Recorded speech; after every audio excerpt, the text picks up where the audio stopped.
Good morning, everyone. Welcome to a Brilliant Businesses podcast. My name is Nick Bryant, and I'm really pleased to be joined this morning by Brian Croucher. Good morning, Brian. Good morning, Nick. How are you? Yeah, I'm really good, thank you. Good. Thanks for coming in. Now, Brian is an entrepreneur, a property landlord, and he's an expert in business exit strategy. He also has other businesses where he helps people create a passive income.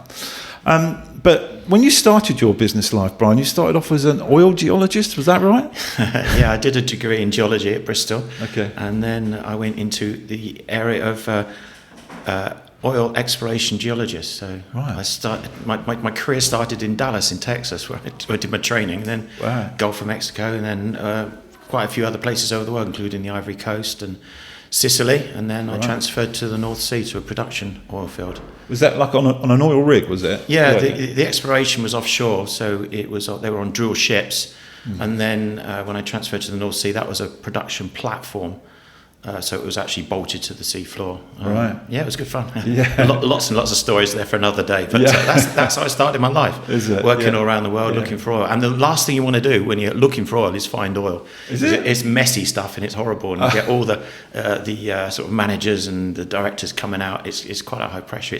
It's good when you don't find oil because it's a nice easy cleaner. life. Yeah, it's a lot cleaner. Yeah, oil is messy. Yeah. Oh, well, that sounds like a story for another day. Very interesting, though.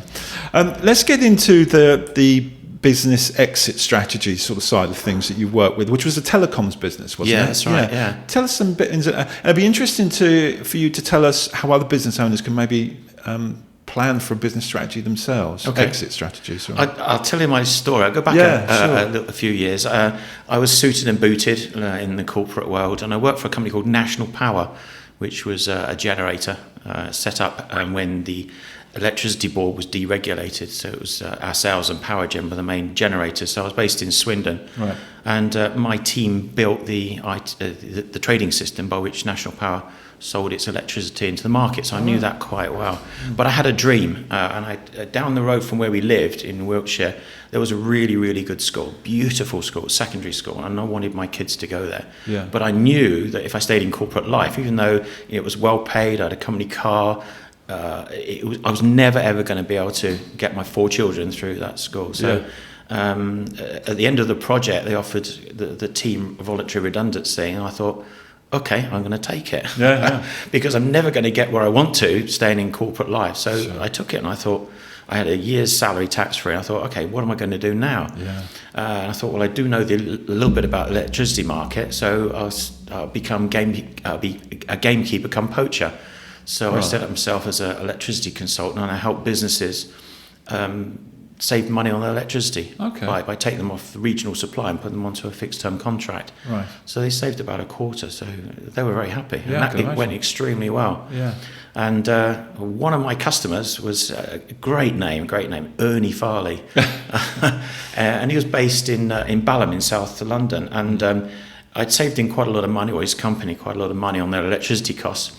And he said, do you do telecoms as well? And he presented me with about 1.5 foot high of telecoms, BT bills from his company. And I said, yeah, of course I do. It's core business. I absolutely love to have a look at it. But I knew nothing about telecoms. And as Richard Branson says, if someone offers you an opportunity, say yes, then work out how you're going to sort it out. So the answer is yes. Now, what's the question? So I took these bills. I thought, what am I going to do with these? I had no idea. The only thing I knew about telecoms was you talk in that end and you listen in that. Yes. And that was it. And he presented me with a stack of bills. And I said, yeah, I'll get back to you in about a week. I had no idea what I was going to do with them. Lots of research over that. Well, yeah. I mean, I had some other mates that had come into the electricity industry, sort of utilities area. Oh, yeah. So I'm phoning around and quite a few dead ends. No idea, mate, no idea. And then one of them said, try a company called Colt Telecom. They're based in London, so I had visions of everyone going around on little horses, with Colt, but it stood for City of London Telecom. Okay. And so I rang them up and I said, look, I've got a stack of bills here, what do I do with them? They said, I'll bring them in, we might be able to help. So it was the time when the telecoms industry was just beginning to deregulate. Right. And I took them in and they said, yeah, we can do something. So they white labelled a report and it looked really impressive. Nice. This is your cost, this is what it will cost if you move across to our indirect service using your existing BT lines. So they white labelled it and it looked impressive. Yeah, yes. And I took it back in, and I thought, oh my goodness, whatever you do, don't ask me questions about it, 'cause I haven't got a clue. So I took it in, and Mr. Farley, I'm so pleased to tell you can make some really good savings.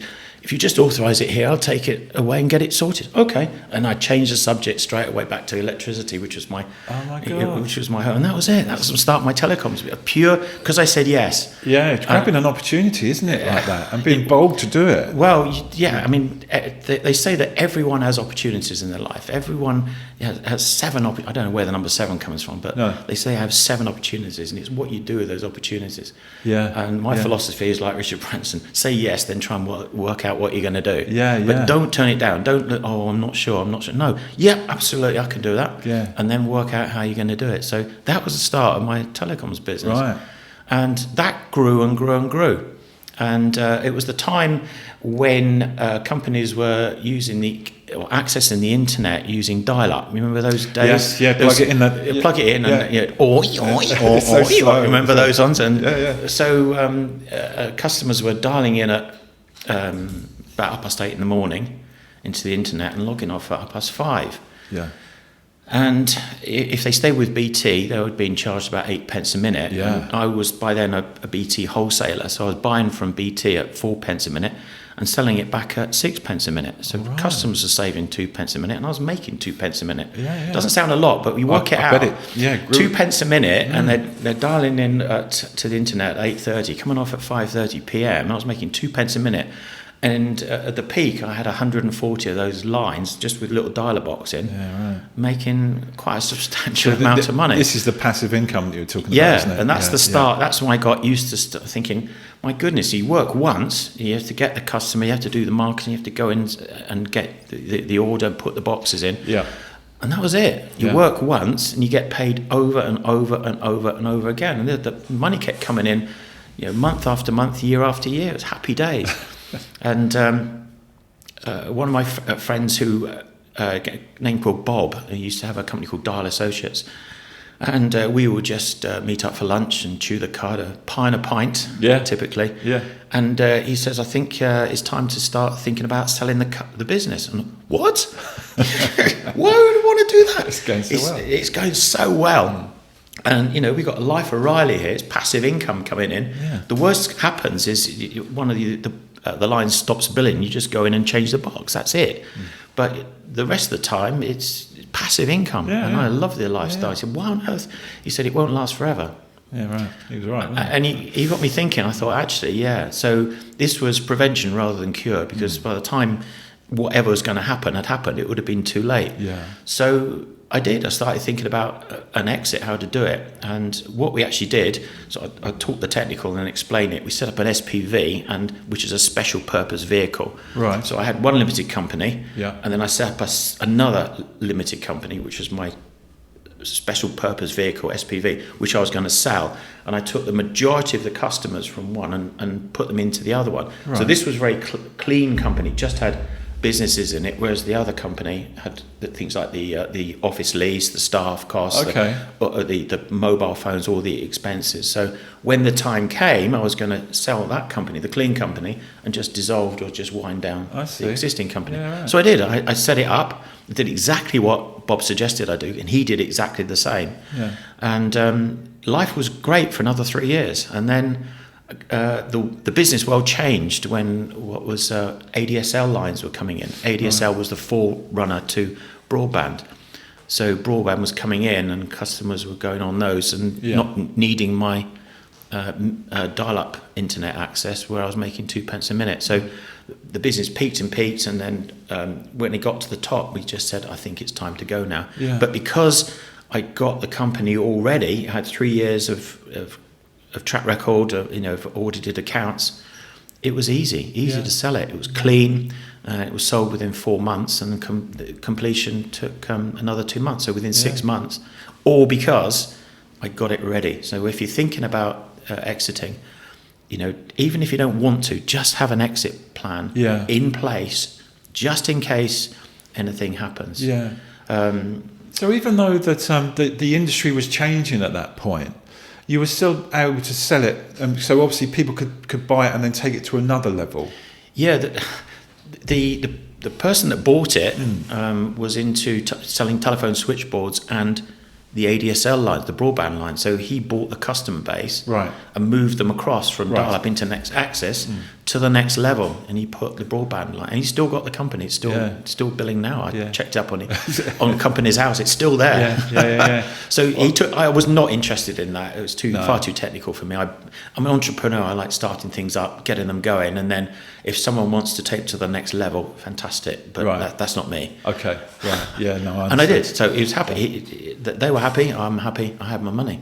And it was a window of opportunity. It was there, and then it closed and I recognised it was closing. Yeah. So I got out, and so did Bob as well. We both got out at the same time. Right. So, what a great story. Yeah. It was, but that was it. All because I said yes to Ernie with his stack of BT bills. I love that. Yeah, taking that opportunity, and then also taking the opportunity to choose the right time to sell as well, and exiting at that time. So that created you a passive income, and also obviously when you sold it created a passive income in a way, I guess, because you obviously sold it for a good sum. You then went into property? Yeah, I had a stack of money from the sale. And I thought, what am I going to do with it? Because I didn't want to just put it in a bank or building society or unit trust. I thought I want to make it work. So at that time, my two oldest children had left school and they just started university. My oldest was at Oxford and my daughter was at Cardiff studying medicine. So I thought, I'll go and buy a student house for them each. And I did. So I bought one in Oxford, one in Cardiff, and they moved in with their friends and looked after it. And I thought, happy days. Yeah. And so that was the start of my sort of move into the property world and buy-to-let landlords. And I got into some sort of networking groups. And I met some people that had property portfolios of 50, 70, 100. I thought, how on earth are you doing that? Because I'd had a quite reasonable sum. Yeah. And, I'd used about half of it up buying these two properties. How on earth are they doing 50 to 70? And they told me. They showed me how to do it. You can't do it now, but at the time it was perfectly... You have a lump sum which you use as a deposit. Yeah. You buy the house next day. You remortgage at the valuation, which is more than the purchase price. Right. So it's called a next day remortgage. Okay. And that would take your deposit monies out. And you'd end up with a house, all your money out, and probably £5,000 to £7,000 left over. Right. And you do it again. And I do it again. I bought 36 properties in 36 months. I used to say to the girls in the office, I'm going shopping. And they know what I meant. I was going to buy a house. Because in the days, you could get a mortgage. And the lender's letter would say, can you afford to pay this mortgage? Tick, sign it and send it back. That was it. That's amazing, isn't it? How changed. That was pre-credit crunch of 2008. So my property portfolio sort of built from 2004 through to 2007. Right. And the only thing that stopped it was the credit crunch when lenders stopped lending. Yeah, and you had rental incomes from those as well, I guess. And you had sort of smaller mortgages-ish on them. Were they interest-only mortgages, or how does that work? Yeah, they're all interest-only mortgages, yeah. And you've still got some of those properties today? I've still got some. I've sold probably about half, so I've got about 15 left. Right. But property is not the same as it was then. I wouldn't suggest to anyone that unless you've got a real strategy, like you're going to do what's called title splitting, take a freehold property and split it into two leaseholds, or you want to flip, buy it, do it and sell it. But in terms of long-term rental income, the model's completely changed because Section 24 taxation means you get taxed on the lettings income, not the profit. And then you've got mortgage interest rates are much higher now, and with the new Labour government, it's only going to be more difficult for landlords to thrive. They just put the stamp duty up as well. 3 to 5%. Yeah, that's right. Yeah. So if you wanted to get into property right now, good luck to you. Very good. So what else have you got going on then, Brian? You had your fingers in lots of pies by the sounds of things. Yeah, I've still got my property portfolio, so that's given me one sort of passive income. But I've got a friend that I was very close with when I lived in Wiltshire. His name is Gareth. He married a Norwegian lady, and he lives part-time in Tromsø in northern Norway. And it's wonderful if you want to go and see the Northern Lights. I've been up there. Absolutely spectacular. I did a half marathon through Tromsø once. Oh, did you? Yeah, amazing place. Yeah. Was that in summer? It was, yes, and it was through the night as well. So it's 24-hour daylight in the summer and 24 hours of darkness in the winter. It's a beautiful place. But yeah, so we went out there, and I go out there quite. I've been out a couple of times now. We go skiing sort of March time, and that's when we saw the Northern Lights. Very nice. They're unpredictable. They're not out every night, but when they are out, it was fantastic to actually see the Northern Lights. I've never seen them before. Yeah, it was very spectacular. So he, like me, is an entrepreneur, and he phoned me up one day and said, Brian, you've got to take a look at this. There's a company that's been going for about 15 years in the States, absolutely booming, right? And it's been over in Norway for the last 7 years. It's really, really taken off. And he said, if you get involved now, they're just launching in the UK. This was back in August, right? 2024. And he said, take a look at it. So I thought, okay, what's the entry cost? He said, it's a lot. He said, it's going to cost you $40. I didn't expect you to say so that. I said, all right, sign me up, and then I'll take a look. Let's sort of get my place. 35 quid or whatever it is. Of course, Just sign me up, get my place, and I'll take a good look at it. Yeah. And the more I saw of it, I thought, my goodness, this is something that could actually change the face of sort of health and wellness. It's that good. Right. It's something completely different. It's great to be at the forefront of something new. Yeah. But it's not new, if you see what I mean. It's new in the UK. So they're expanding. They're actually into 40 countries, of which UK is one of their latest ones that they've expanded into. So it's a chance to get in on the ground floor in the UK. But it's not a fledgling company. It's been going for 15 years. And it's they're looking for distributors, of which I'm one. Okay. Based in the UK, and I need more. I need to build a team to help spread the good news throughout the UK. So I think what makes things like that, I'm not going to say easy, but easier, is just that if they've been going so long in the US, they've got loads of marketing material, I'm sure. Yeah. They've got lots of social media going on. They've got lots of people talking about it, and you can lift all of that stuff and use it in your own marketing in the UK.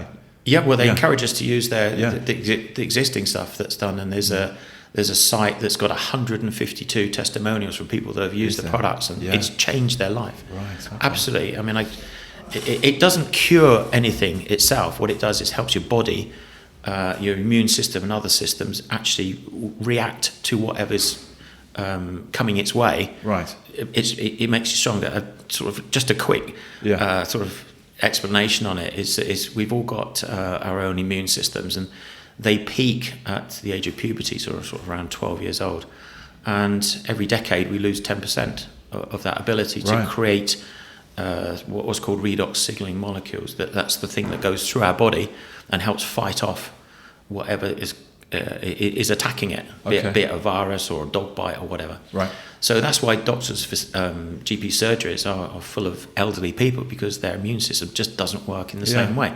But I'm in my 60s now, so my immune system was down to about 50% of what it should be, or what was in its peak. So this stuff that is boosts your own immune system, and just helps you live a more healthy life, even through your sort of 60s and 70s and 80s. Yeah. Okay. So, and it's really helped me. I'm not a sick person, so I can't say it's helped me recover from this. But I play a lot of tennis, and I found that I can play 2 or 3 matches in one day and not feel too stiff afterwards. Right. Okay. So that's how it's helped me. It helps me recover quicker. Right. And in the States, a lot of the US Olympic team are using it as well, quite legally, because it's only basically a sort of supercharged saline solution. Right. And it absolutely works. Amazing. It works. Okay. It really does. Well, that's intriguing. And you're looking for distributors for this? Yeah, I need to grow the business. I need I need people throughout the UK to help join the latest project. Okay, well, anyone out there listening that wants to be involved in Brian's project, then you can get in touch with him. I'll put Brian's email underneath the podcast and his phone number, so you can contact him directly. He's not giving too much away here, but if you want to find out more, then please call him or email him. I can't do it justice in sort of 10-15 minutes, so I'd love to share it with you, but it's probably going to take me a good hour, and I've got some good material. I do some webinars occasionally as well. So if you want to join a webinar, please just get in touch and I'll show you the stuff, give you the links, and we'll take a good look at it together. It's not for everyone, but for those that want to get involved, it is an absolutely brilliant opportunity. It really is. Sounds really interesting. Yeah, and obviously deserves a good explanation. So that's a good plan. Just going back to the exit strategy stuff. So do you help other businesses with planning their exit strategies? I didn't intend to, but I've told my story to a few people, and they say, "Oh, can you help us with ours?" Okay. So like we were talking about earlier, it started from I helped one or two people. I just gave them my contacts, basically, the people that I'd used, and I told them what I did, and I looked at their business. There are two basic errors that people make when they come to selling the business. Number one is an unrealistic valuation. So it can show you how to make it a realistic valuation.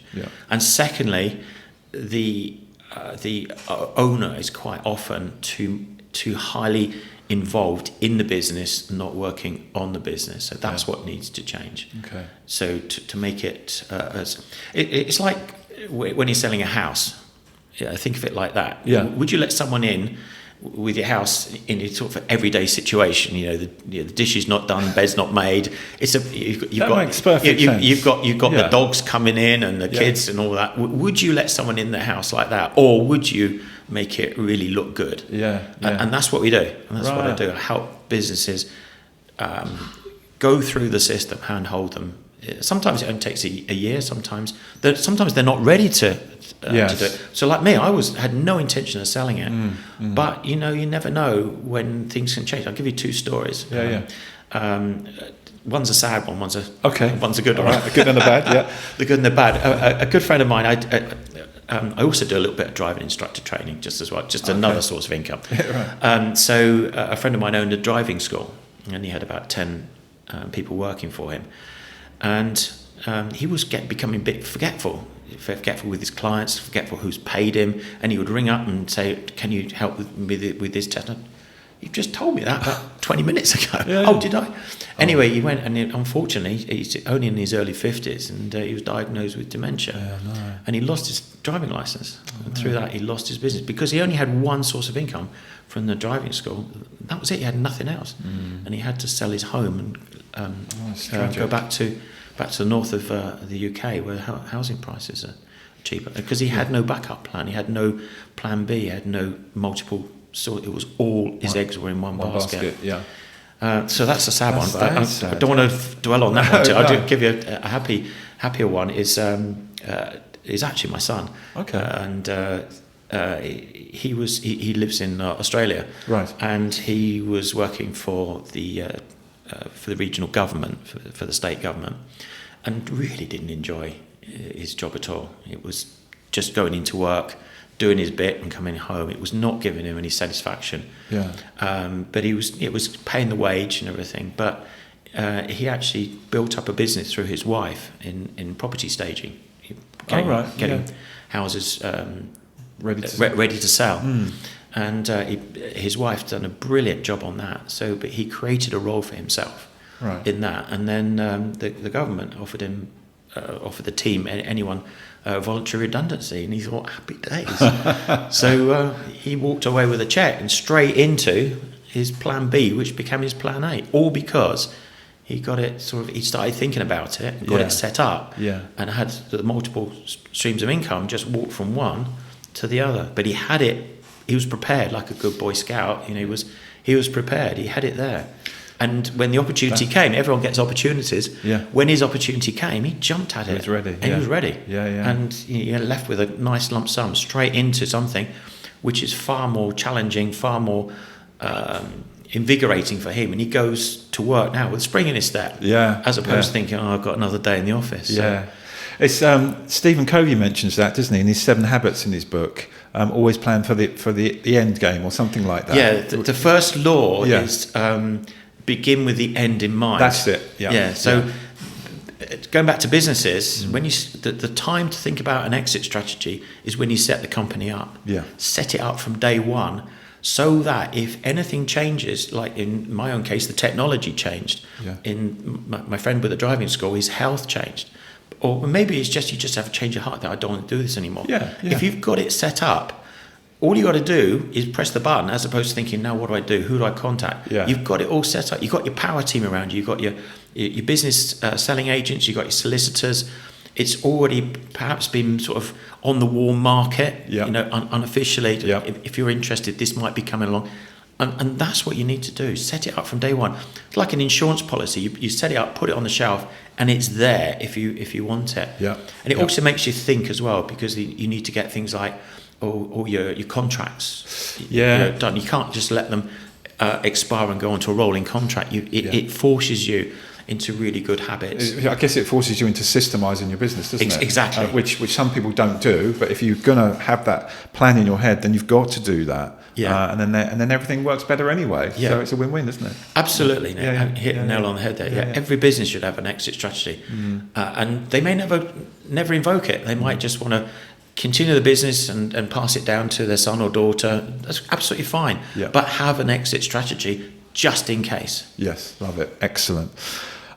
Thanks, Brian. That's been really interesting. And if anyone wants to talk to Brian about exit strategy, then they can get in touch. Is that right? Yeah, I'd be delighted to help. Talk. I mean, even if they want some advice, just to talk to you. Yeah. And of course, the other opportunity that Brian was mentioning, where he's looking for distributors for this amazing product, which he'll tell you all about.